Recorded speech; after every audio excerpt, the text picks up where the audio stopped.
Hello everyone, I have made a few changes to my sinking funds. So I'm briefly going to run through what my sinking funds were before, how much I was contributing to them, and how they're going to be changing starting next month. If you don't know what a sinking fund is, it basically is just a separate savings account for a specific thing. So my sinking funds include car maintenance, gifts, medical and dental expenses, things like that. You can literally have one for whatever you want. I prefer to keep mine in a high yield savings account. I have Marcus by Goldman Sachs, and within that one account, I can have multiple accounts. And for the last year or two, I've had 6 accounts total with Marcus, and now I have increased it to 8. If you're interested in learning more about sinking funds, I do have a whole video dedicated to them, which I will link down below if you want to go watch that. So first, let me run through what I have typically been contributing for my sinking funds, the 6 that I had before. And the first one is taxes. It's not very exciting. None of my income is taxed. I have to pay quarterly estimated taxes. And so every month I put a specific amount to this tax savings, and then I withdraw from it when I have to pay my taxes and just pay my taxes. So it's typically about $900 a month, sometimes $1,000. It just depends on my extra income that I make on the side. That is one of my funds in my account.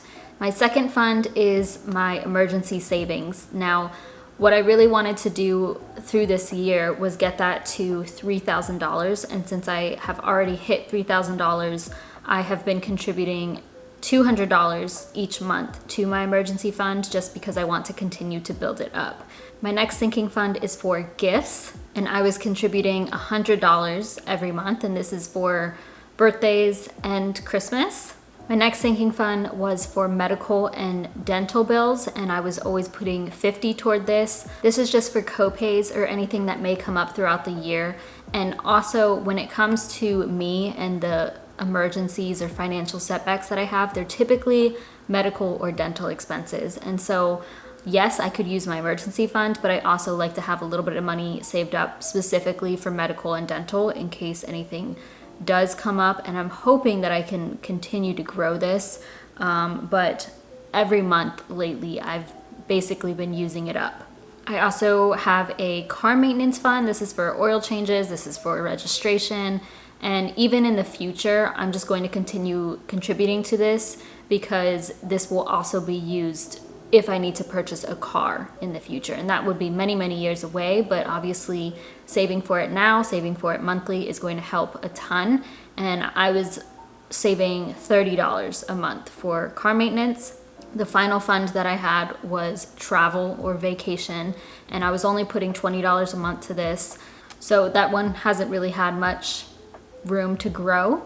I've actually used it as of now, so we are going to be making some changes to this, and I also added 2 more sinking funds.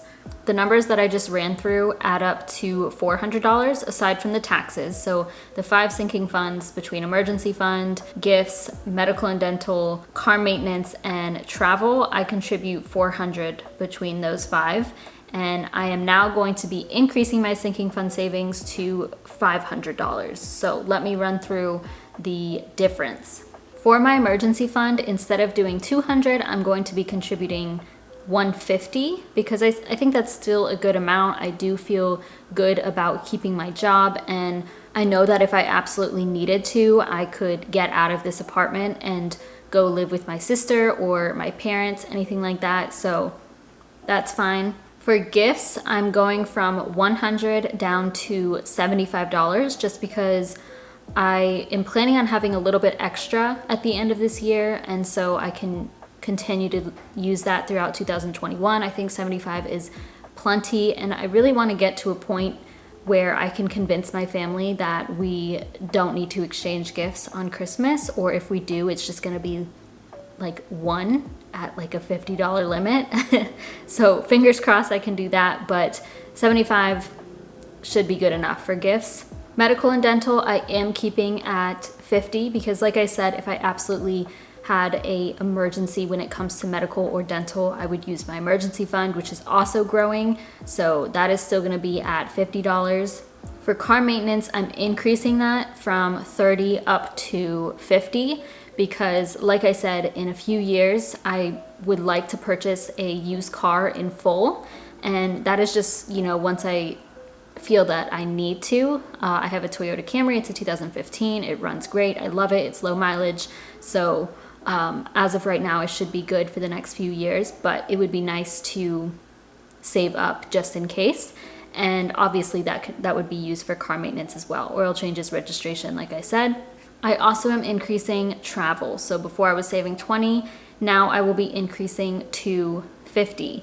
And the reason for this is because I really do want to travel more, and I don't know if that will be next year, probably the year after, honestly, but I would like to have a pretty decent amount in there just because I am traveling twice this year. This literally in a couple days, I'm going to Colorado, and then in December, I'm going to California, and I don't have enough money to cover everything from my sinking funds for those trips. I don't want to restrict myself from traveling because it is something that's important to me, and it's a purchase for experience rather than a materialistic thing, so I'm okay with spending my money on that. Obviously, I can't go crazy and just travel year round or anything yet, but I would like to save to travel internationally and just more frequently, or just better trips basically. Now the two that I added, these are going to start on November 1st, or November 2nd actually, because November 1st is on a Sunday. All of these changes are coming November 2nd, but these two new ones are starting then as well. And the first one is for Fincon. So if you don't know what that is, that's basically just a convention for financial nerds basically. And I really am taking this business seriously. I want my brand here to grow, Personal Finance with Layla. I'm planning on doing lots of things with it, and obviously I started with the financial coaching and stuff like that, so I really think this convention will be important for me to network with people, and that will be taking place in Austin, Texas in 2021. And $75 a month for the next few months should be plenty to cover the ticket, which I believe is like $250 for the basic price, and then the flight and food and things like that. And if I don't end up going, then I'll just have money saved up and probably would put it to travel or whatever I needed at the time. But I would like to go to Fincon 2021. If I can't go to that because it gets canceled or some reason because of COVID, I'll go 2022. Or we'll just see. I don't know. But right now I'm saving for Fincon. So if you plan on going, comment down below. The next thing I'm saving for is personal spending, because as you guys know, I've been doing a no spend year, and I do want to continue not spending much into 2021, but I don't want to completely restrict myself like I've basically been doing for all of this year. So I'm going to start putting $50 a month toward personal spending, and I'm starting that in November, and then obviously for December, so then I can go into 2021 with money already saved up for me to spend. Now, the first couple of months, I really want to avoid spending money on myself, just because I'm gonna try to keep this up as long as possible, because it has really benefited me, and there's not much that I need or want to buy. But it will be really nice to just have that money sitting there so that if there is something that I want to purchase, like I see some shoes at the store, or I want to purchase some workout clothes, then I can just pull from that sinking fund and feel a lot better about it because it's planned out rather than just using the money that I earn from month to month. With that being said, and I'll make a whole separate video on this, I do plan on being more intentional with my spending. I want to purchase better products, better quality, more sustainable, things that actually have value for me and that I will actually truly appreciate. But I will make a whole separate video on that at the end of the year in regards to my no spend year and what I plan on doing going forward. So yeah, outside of taxes, I had those 5 sinking funds. I now have the 7 sinking funds. We have emergency fund, we have gifts, we have medical and dental, car maintenance, travel, and Fincon, and personal spending. So I think this is a pretty good mix. I increased my savings from 400 up to 500. I didn't want to go too crazy just because I don't want to take away from me paying off debt or investing my money, anything like that. So I didn't want to switch to $600 or anything like that. I think 500 is a pretty good in between, and saving money is always a good thing, especially when it comes to things that you know you're going to be spending money on. So if you haven't yet, I highly suggest you start some sinking funds. Like I said, I prefer to have it in a high yield savings account because I can separate it out between every single category, which makes it a lot easier rather than a lump sum of money being just in any savings account.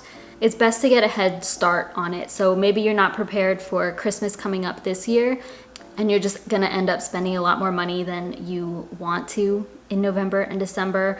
But if you can, I highly suggest you start saving for gifts now for the next year, the next holiday, or the next birthday, and anything else that comes up in your life frequently. So like I said, for me, the medical and dental bills, car maintenance, things that you know you're gonna have to pay for, and it just makes it a lot easier to have the money saved and available for you to pull from when it is necessary. So highly recommend you start that. If you have any questions about sinking funds, watch that video I mentioned before first, and then comment down below with any questions you may have. Other than that, comment down below what your sinking funds are and how much you save to them each month. I have these savings go over automatically, like I said, on the first of every month, and it has worked great for me. I really love it. And I'm pretty excited about these new ones because Fincon and personal spending sinking funds are pretty fun. That is all, just a quick update. If you have any questions besides that, just let me know. Thank you so much for watching. Don't forget to give this video a thumbs up, subscribe if you haven't already, and I will see you in my next video.